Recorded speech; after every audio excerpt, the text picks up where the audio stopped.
పెళ్లి పెళ్లి పెళ్లి ఏంటి అన్న నస ఇది? అయినా ఇప్పుడు ఏమైంది? మొన్ననే 38 39 వచ్చింది. ఇంకో సంవత్సరం లేట్ అయితే చేసుకున్న వేస్ట్. నాన్న నీకు తెలుసో లేదో, తెలుగు ఇండస్ట్రీలో తెలుగు హీరోలంతా నా పైన ఎక్స్పెక్టేషన్స్ పెట్టుకొని వెయిట్ చేస్తున్నారు నాన్న. సినిమా రాంబాబు రేంజ్ వేరు నాన్న. ఇప్పుడు మొన్న ఈ మధ్య మనం తీసిన షార్ట్ ఫిల్మ్ యూట్యూబ్ ని షేక్ చేస్తుంది.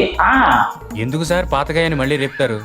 దాంతో తెలుగు హీరోలందరూ నా డేట్స్ కోసం ఫోన్స్ మీద ఫోన్ చేస్తున్నారు. ఊపిరాడని బిజీ అయిపోయాను. దాంతో తెలుగు హీరోలందరూ నా డేట్స్ కోసం ఫోన్స్ మీద ఫోన్ చేస్తున్నారు. నాన్న ఇప్పుడు నాది ఒక్కటే గోలు, ఎలాగైనా అర్జెంటుగా ప్రభాస్కి ఒక మంచి హిట్ ఇచ్చి చూస్తున్నా, అన్ని అబ్జర్వ్ చేస్తున్నా. ఈ చేతుల మీదుగా ఆయన పెళ్లి జరిపించకే నా పెళ్లి. నాన్న పవన్ కళ్యాణ్ గారు ఫోన్ చేస్తున్నారు. నువ్వు పెట్టి